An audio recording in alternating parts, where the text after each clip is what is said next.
Grace and peace, friends and family. This is Joy, Pain Girl Teaches, and I welcome you back to another discussion. I hope that you are all keeping well and that you are continuing to take a moment to ask yourself, am I okay? And what do I need in this moment? And take care of those needs. That inner voice, that quiet voice, that still voice. Please don't ignore it, but tap into it, tune into it, and respond. Take care of yourself. That's so critical in your journey of healing. Today I wanted to talk to you about why narcissists isolate you. You know, when I was sitting down to just gather my thoughts about this conversation, one thing that I thought about was in Genesis 2:18, where God says to Adam, or he says that it's not good for man to be alone. And then he put Adam to sleep and he created Eve, a helpmate or a helpmeet for Adam. And together they were able to establish community. Community is important for us. It's important. That's why God said it's not good for man to be alone. Now, I recognize that in this instance, this is like an intimate relationship between Adam and Eve. But from that came all kinds of relationships. And so that's really what I want to, bring your attention to, that it was so that there would be community, there would be family, there would be friendships, there would be support, there would be help for our journey throughout life. But here comes the narcissist, and they have this toolbox. I know it's an imaginary toolbox, but it's a toolbox nonetheless, where they keep all these insidious gadgets that they pull out at any given time to come against what God established here in Genesis 2:18. They come to steal, kill, and destroy. They come to isolate you. And isolation, or when they use isolation, should I say, is really a tool of manipulation to alter your mindset, as well as to change the trajectory of your life, to change your path. You see, narcissists, from day one, they are not your friend. They are not there for you. They do not care about you. They do not like you. And let's not even think about them loving you, because they don't. From day one, they are against you. Their objective is to take you down from day one. So why would they isolate you? Well, for one, if they don't isolate you, right, they run the risk of you actually discovering who they are, because they know sooner or later they are going to expose themselves. They know they can only maintain the facade but for so long. Remember, you're not the first victim, and you will not be the last.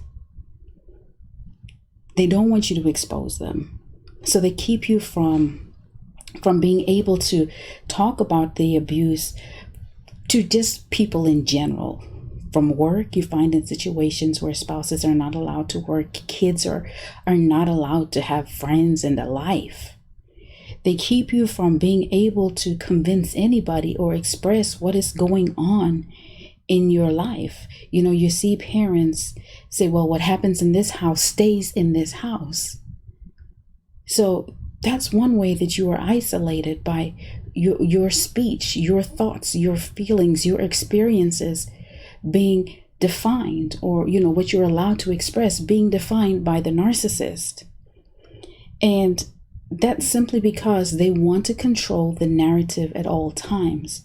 But here's the kicker. While they're telling you who you can and cannot talk to, they are going to those very people and talking about you. That's right. They are talking about you. They are degrading you. They are belittling you. They are setting the scene up so that when things do fall apart, because they know that it will, again, it's not their first time here. They've been here before. They know that at some point their gig is going to be up and they will be exposed, that at some point you will speak, something will happen to bring attention to what's going on. Sometimes it's just that they create a dramatic situation and people buy into it. And then, you end up reacting and they're suddenly the victim and their goal is achieved. But they do not want to be exposed. They also set people up within the family structure. They will have one that they select to be their favorite, to be their golden child, to be put on a pedestal.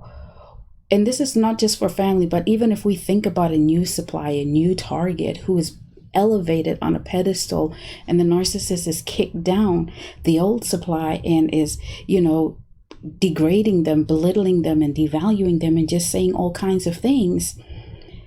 They do this all to change the way that you are seen, all to change what you're saying, to control your narrative, to control your story. It's that smear campaign that they are running. And it doesn't matter if it's a family setting, a professional setting, relational, it does not matter at all. Their goal is to always control the narrative.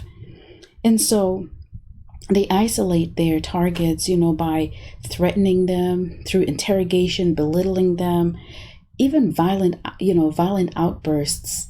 And one thing that I do want to say is that when it comes to them being violent, like if somebody can put their hands on you physically and hurt you, get out. There is nothing that will stop them from taking it to the next step. It is important that you recognize if they are physically abusive, get out in any instance, but for that physically abusive one, it just takes a moment for that to escalate to the next level. So many people have lost their lives. One thing that they also, or another reason, should I say, why they decide to, or they need to isolate you, is they actually don't even want you to come into the realization of who you are. Because if you were to ever discover who you ultimately are, how God sees you, what you were created to be, what you can achieve, then that would mean that they are nothing. Remember, they have that black and white thinking. You are either all bad so that they can be all good. And if you see yourself, and if you are now being viewed as all good, then they feel all bad. So they want to deny your reality and project their image of themselves onto you.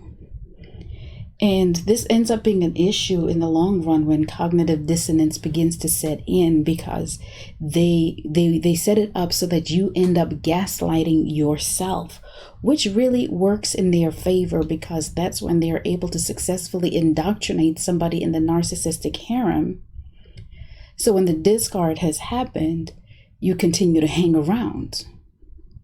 And this is why the isolation is so important to them, so that you don't have a support system. You don't have your friends. You don't have your family. They messed up your church relationship. They messed up your work relationships. And they've even messed up your reality or your perception of yourself. So where are you going after this? They expect you to stay in line. They don't want you to move forward. And so it's really about altering your reality so that it benefits them for as long as it can. Remember, God created family, community, fellowship for us to enjoy and to go through life together. It's important that you have these things working for you. Be very careful where you are pouring your heart out to. Be careful with who you share your life with. Be careful of who you're inviting into your life and what they are saying and how they speak to you. Because those thoughts are what seeps into your subconscious, and that is what begins to become the soundtrack that you hear in those quiet moments. And this is what the narcissist does not want, is that when that soundtrack is playing, he does not want, or they do not want, the voice of reason, the voice of love, the voice of compassion, the voice of wisdom, the voice of direction, to be able to reach that place where if it would be able to break through and tap into that place, you would receive a word, you would receive an aha moment and say, "Not today, narc. I wish you would, and you would see yourself for who you are. But if you're here, you're listening, and this is your moment. This is your moment to say, not today, Narc. I'm better than this. I am not who you say that I am. I am everything that God says that I am. It's important that you come into the consciousness of who you are. Come into the state where it's undeniable that you are fearfully and wonderfully made. It's undeniable that grace and mercy follow you all the days of your life. It's undeniable that you are an heir of royalty. That is who you are. That is your authentic identity. And just sit in it, bask in it. Allow the one who created you to define you. Allow the things that he established for you, community, family, fellowship, friends, to actually work for you. I thank you so much for your time. It's my sincere hope that you're able to get something from this. And as you continue to journey forward, please walk at the pace of grace.